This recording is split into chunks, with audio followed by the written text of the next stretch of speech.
എല്ലാവർക്കും സ്വാഗതം. ഇന്ന് നമ്മൾ ചെയ്യാൻ പോകുന്നത് ഗീ റൈസിൻ്റെ റെസിപ്പിയാണ്. വളരെ പെട്ടെന്ന് തയ്യാറാക്കാൻ പറ്റുന്ന അതുപോലെ തന്നെ നല്ല ടേസ്റ്റി ആയിട്ടുള്ള ഒരു റൈസാണല്ലോ ഈ നെയ്ച്ചോറ്. അപ്പോൾ അതിങ്ങനെ നമുക്ക് വളരെ എളുപ്പത്തിൽ വീട്ടിലെങ്ങനെ തയ്യാറാക്കണേ നോക്കാം.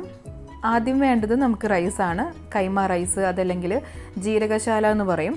ഈ റൈസ് ഞാനിപ്പോൾ ഇവിടെ 2 ഗ്ലാസ് എടുത്തിട്ടുണ്ട്. നന്നായിട്ട് കഴുകിയതിന് ശേഷം ഒരു 10 മിനിറ്റ് നമ്മൾ വെള്ളത്തിൽ കുതിർക്കാനായിട്ട് വെച്ചിരുന്നു.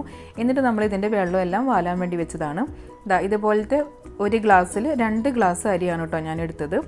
ഈ റൈസ് ഇല്ലെങ്കിൽ നമുക്ക് ബസ്മതി റൈസ് ഉപയോഗിക്കാം. പക്ഷേ എപ്പോഴും നമ്മൾ ഗീ റൈസിന് ഈ ഒരു റൈസാണ് കേട്ടോ കിട്ടാറുള്ളത്. ഇനി നമുക്ക് നെയ്ച്ചോറ് ഉണ്ടാക്കി തുടങ്ങാം. അപ്പോൾ അതിനായിട്ടൊരു പാൻ ചൂടാക്കിയിട്ട് അതിലോട്ട് 4 ടീസ്പൂൺ നെയ്യ് ചേർത്ത് കൊടുത്തിട്ടുണ്ട്. അതിനുശേഷം നമ്മൾ ഇതിലോട്ട് 5 ഗ്രാമ്പൂ, 5 ഏലക്കായ, ഒരു കഷ്ണം കറുകപ്പട്ട ജസ്റ്റ് ഒന്ന് ക്രഷ് ചെയ്തിട്ട് ചേർത്ത് കൊടുക്കണം. ഒരു 1/4 ടീസ്പൂൺ നല്ല ജീരകം ചേർത്ത് കൊടുത്തിട്ട് ഒരു 10 സെക്കൻഡ് ഇതൊന്ന് ഇളക്കി കൊടുക്കുക. അതിനുശേഷം നമ്മൾ ഇതിലോട്ട് ഒരു സവോള നീളത്തിൽ കനം കുറച്ചെരിഞ്ഞതാണ് അതും കൂടി ചേർത്ത് കൊടുത്തിട്ട് ഒരു ലൈറ്റ് ഗോൾഡൻ ബ്രൗൺ കളർ ആവുന്നത് വരെ നന്നായിട്ടൊന്ന് വഴറ്റി കൊടുക്കാം. നമുക്കിതെല്ലാം മീഡിയം ഫ്ലെയിമിൽ വെച്ചിട്ട് ചെയ്താൽ മതി കേട്ടോ. കുറച്ച് കറിവേപ്പില ചേർത്ത് കൊടുക്കുന്നുണ്ട് ഒരു ഫ്ലേവറിന് വേണ്ടിയിട്ട്. എന്നിട്ടത് നന്നായിട്ടൊന്ന് വഴറ്റിയെടുക്കണം. ഏകദേശം ഒരു 2 മിനിറ്റോളം നമ്മൾ ഈ സവോളയൊക്കെ ഒന്ന് വഴറ്റിയെടുത്തിരുന്നു. സവോളയൊക്കെ വഴണ്ടി വന്നിട്ടുണ്ട്. ഇനി നമുക്കിതിലോട്ട് കഴുകി ക്ലീൻ ചെയ്ത് വെച്ചിരിക്കുന്ന റൈസ് ചേർത്ത് കൊടുത്തിട്ട് നന്നായിട്ട് ഇതൊന്ന് മിക്സ് ചെയ്യണം. അതോടൊപ്പം തന്നെ ഫ്ലെയിം മീഡിയത്തിൻ്റെയും ഹൈൻ്റെയും ഇടയിലോട്ട് മാറ്റണം കേട്ടോ. ലോ ഫ്ലെയിമിൽ വെച്ച് നമ്മൾ റൈസ് റോസ്റ്റ് ചെയ്തെടുക്കരുത്. അങ്ങനെയാകുമ്പോൾ റൈസ് എല്ലാം പൊട്ടിപ്പോകും. ഇനി നമുക്ക് ഏകദേശം ഒരു 5 മിനിറ്റോളം ഇതുപോലെ ഇടയ്ക്കിടയ്ക്ക് ഇളക്കി കൊടുത്തിട്ട് നമുക്ക് ഈ റൈസൊക്കെ ഒന്ന് റോസ്റ്റ് ചെയ്തിട്ടെടുക്കാം. ഇപ്പം ഏകദേശം 5 മിനിറ്റ് കഴിഞ്ഞിട്ടുണ്ട്. നമ്മുടെ റൈസൊക്കെ നന്നായിട്ട് റോസ്റ്റ് ചെയ്ത് വന്നിട്ടുണ്ട് കേട്ടോ. ഇനി നമുക്കിതിലോട്ട് ചൂടുവെള്ളം ചേർത്ത് കൊടുക്കണം. 1 കപ്പ് റൈസിന് 1.5 കപ്പ് ചൂടുവെള്ളമാണ്. അപ്പം നമ്മളിവിടെ 2 ഗ്ലാസ് റൈസ് എടുത്തതുകൊണ്ട് 3 ഗ്ലാസ് വെള്ളം ചൂടാക്കാനായിട്ട് വെച്ചിട്ടുണ്ടായിരുന്നു. വെള്ളം നന്നായിട്ട് തിളച്ചതിന് ശേഷം നമുക്ക് റൈസിലോട്ട് ചേർത്ത് കൊടുക്കാം.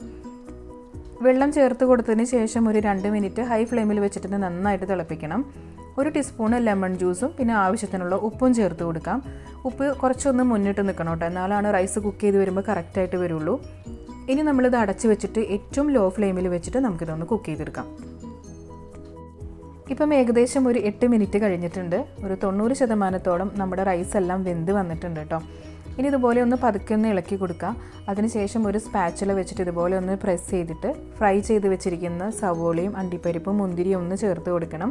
അപ്പോൾ ഞാൻ മാഞ്ഞാലി ബിരിയാണി എന്നുള്ള റെസിപ്പിയിൽ സവോളയെല്ലാം ഫ്രൈ ചെയ്യുന്നത് കാണിക്കുന്നുണ്ട്. അപ്പോൾ അതുകൊണ്ടാണ് കേട്ടോ ഞാനിപ്പം ഈ നെയ്ച്ചോറ് ഉണ്ടാക്കുമ്പോൾ കാണിക്കാത്തത്. ആ റെസിപ്പി കാണാത്തവരുണ്ടെങ്കിൽ ഒന്ന് കണ്ടു നോക്കണം കേട്ടോ.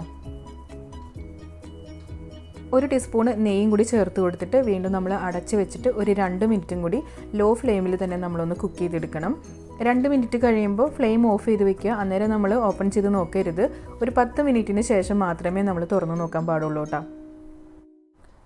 ഇപ്പോൾ ഒരു 10 മിനിറ്റ് കഴിഞ്ഞിട്ടുണ്ട്. നമ്മൾ ഫ്ലെയിം ഓഫ് ചെയ്തതിന് ശേഷം നമ്മുടെ റൈസൊക്കെ പെർഫെക്റ്റ് ആയിട്ട് തന്നെ വന്നിട്ടുണ്ട്. ഒട്ടും കട്ട പിടിക്കാതെയോ അതുപോലെ തന്നെ ഒട്ടിപ്പിടിക്കുകയോ ഒന്നും ചെയ്തിട്ടില്ല കേട്ടോ. നല്ല എളുപ്പമാണ് ഉണ്ടാക്കാനായിട്ട്. അതുപോലെ തന്നെ വളരെ ടേസ്റ്റി ആയിട്ടുള്ള റൈസാണ്. പ്രത്യേകിച്ച് കുട്ടികൾക്കൊക്കെ നന്നായിട്ട് ഇഷ്ടപ്പെടും. അപ്പോൾ നിങ്ങളെല്ലാവരും ഒന്ന് ട്രൈ ചെയ്ത് നോക്കുക. എന്നിട്ട് നിങ്ങളുടെ അഭിപ്രായങ്ങൾ കമൻറ്റ് ബോക്സിൽ മെൻഷൻ ചെയ്യാനായിട്ട് മറക്കല്ലേ. അതുപോലെ തന്നെ സബ്സ്ക്രൈബ് ചെയ്യാതെ കാണുന്ന കൂട്ടുകാരാണെങ്കിൽ ഒന്ന് സബ്സ്ക്രൈബ് ചെയ്തിട്ട് സപ്പോർട്ട് ചെയ്യൂ കേട്ടോ. പുതിയൊരു വീഡിയോ ആയിട്ട് കാണാം. Thanks for watching.